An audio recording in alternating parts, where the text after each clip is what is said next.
是深情的对望。我们不是近期一直在点评国乒、炮轰刘国梁的知名媒体人贺小龙，今晚再次开火。这次他揭秘了刘国梁在巴黎奥运周期的计划，称他为了保沙头夺冠，不惜重点打压樊振东和王曼玉，结果沙头都没有拿到奥运单打冠军，其成就只能对标倪夏莲。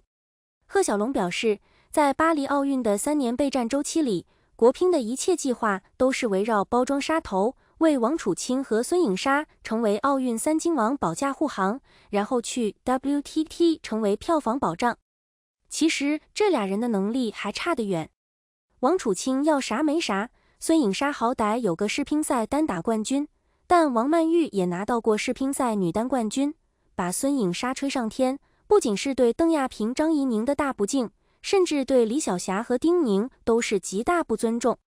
贺小龙表示，说句大实话，沙头拿到奥运会团体和混双冠军，只能对标倪夏莲，后者当年也曾拿到过世乒赛混双冠军，那会还没有奥运会，倪夏莲生不逢时。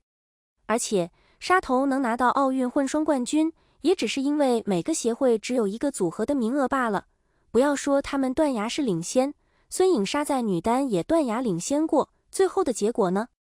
值得一提的是，在贺小龙看来，巴黎奥运会女单决赛，孙颖莎之所以输球，就是因为之前营销过度，剧本太逼真了，导致孙颖莎自己都信了，本来优势很大，结果却是陈梦降维打击。贺小龙提出，国乒为了让王楚钦和孙颖莎拿到奥运3金王，一直打压樊振东和王曼玉，这两人被打压被消耗。樊振东自不必说，王曼玉本来上升势头凶猛，2021年连夺世乒赛和全运会女单冠军，大有成为女1号的架势，结果教练肖战被调走，等于告诉王曼玉成弃子了。最后，贺小龙认为让梁晓芝成为偶像本身就不吉祥，他心目中真正的体育偶像应该是像郑钦文这样的大只。贺小龙的观点其实就是说，刘国梁如何为沙头保驾护航，拿到奥运3金王。整体观点比较符合人们如今的印象，但不乏阴谋论的说法有偷换概念的嫌疑。比如肖战被调离，是因为国乒要打压王曼玉吗？恐怕王曼玉的粉丝都不会这么认为。至于说王楚钦跟孙颖莎的组合成就只能对标倪夏莲，更是让人笑掉大牙。王楚钦和孙颖莎的组合一直都是国乒的第1混双，这个毫无疑问。而且孙颖莎长期位居女单排名世界第1，这恐怕是倪夏莲一辈子也难以达到的成就，怎么能仅仅凭借都拿到过1次混双冠军，就将二者混为一谈呢？当然，国乒为了营销沙头，也是为 WTT 的票房保障，所以动用了很多资源，一直向他俩倾斜。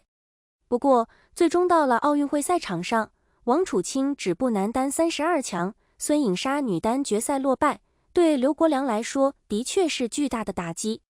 就目前而言，樊振东和陈梦已经退出国乒，接下来的又一个奥运周期，刘国梁也好，国乒也好，还是会继续保证王楚钦和孙颖莎拿到奥运3金王。这个周期里，谁会成为牺牲品，成为被打压的人呢？一篇来自知乎上揭秘 WTT 财报的文章，得到了包括知名媒体人贺小龙、杜丽妍等在社交平台的转发支持，从中可以管中窥豹，了解到 WTT 的财务状况和未解之谜。这篇文章的作者是一位来自清华的学子，他长期关注国乒，并有着比较专业的财务专业知识，所以对 WTT 此前的财报进行了深入分析，数据都是公开信息。由于目前 WTT 2023年的财报一直没有对外公布，所以该作者主要分析了2022年和2021年的 WTT 财报。从数据对比来看， WTT 2022年的营收为2641万美元，比2021年的1000万多点差不多接近3倍，但 WTT 的母公司，也就是当时持股100%的国际乒联，却亏损了294万美元。由于 WTT 的董事会主席是刘国梁，所以作者感慨，不得不佩服刘国梁是一个鬼才。文章指出，而在2022年 WTT 还发生了一件大事，国际乒联将15%的股份转给了一个叫沃德体育的公司，该公司法人是前乐视体育创始人雷震健，这15%的股份为债转股，其中有一笔为借债286万美元。作者质疑 WTT 2022年的营收近3000万美元，比2021年多了近2000万美元，居然无力偿还286万美元的债务，急急忙忙债转股，令人发笑。作者还提出质疑，从财报来看，2022年 WTT 有一个为期10年的服务合同，每年服务费120万美元。这1200万美元加上此前的债务286万美元，合计构成了这15%的股份，服务合同的费用占12%左右。但这个服务合同是动用了中国乒协和地方体育局的资源，如果 WTT 产生了盈利，分红的收益归谁呢？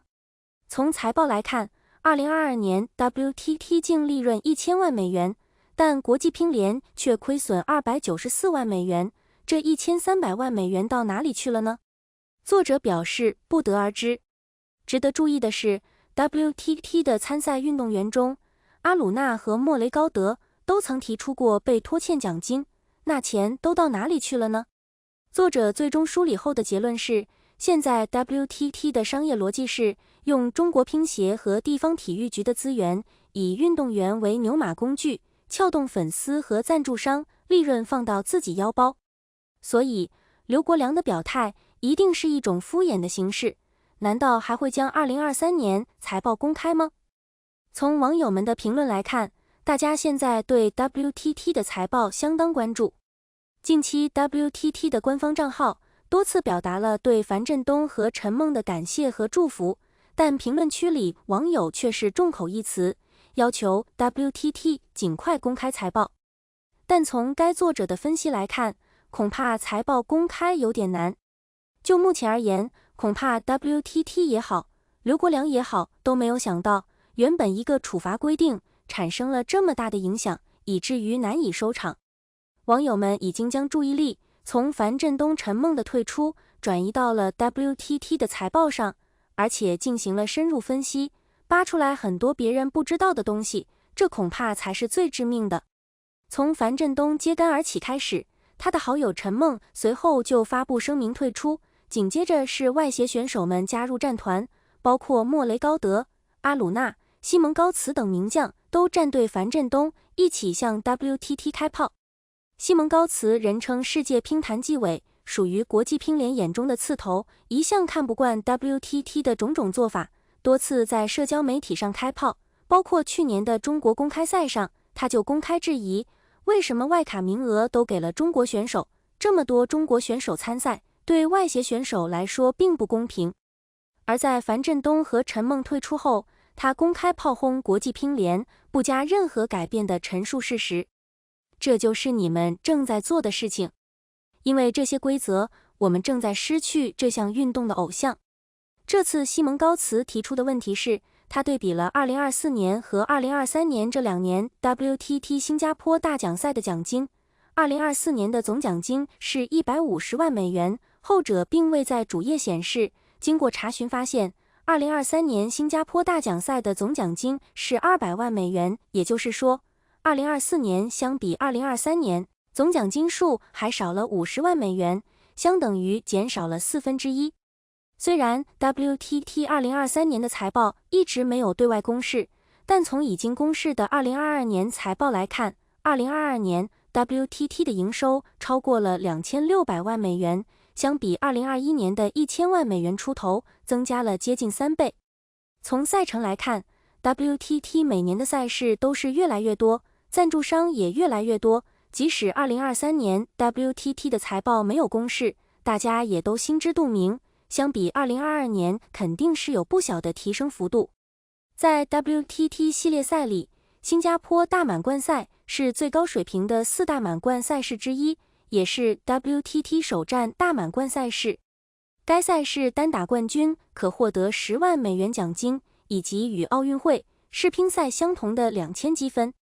根据 WTT 公布的消息，按照赛程，除新加坡大满贯， 1月30日至2月9日，中国大满贯9月25日至10月5日得以延续之外，2025赛季新设在拉斯维加斯举办的美国大满贯7月3日至13日和在瑞典马尔默举行的欧洲大满贯8月14日至24日，这就是 WTT 现在的4大满贯。对标网球的温布尔登、法国、美国和澳大利亚4站公开赛。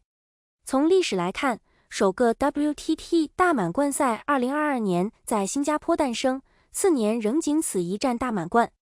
直到2024年，沙特大满贯和中国大满贯举行，一年之中已有3场大满贯。沙特大满贯2025年取消，取而代之的是美国大满贯和欧洲大满贯。那么问题来了， WTT 凑齐了4大满贯，赛事的营收越来越多，影响力越来越大，为何作为重点赛事的新加坡大满贯，赛事奖金却越来越少呢？从这点推论，是不是 WTT 各个分站赛总体奖金都在不断减少，还是说只有新加坡这一站的奖金减少了？事实上， WTT 不仅减少了运动员参赛的奖金，还通过处罚规则来给缺阵的运动员进行罚款。如此霸王条款引发了樊振东和陈梦的抗争。值得一提的是，无论阿鲁纳还是莫雷高德都曾提出过一个问题，那就是自己参加大满贯赛的奖金一直被拖欠，难怪莫雷高德总说自己是赔钱参加 WTT。就在樊振东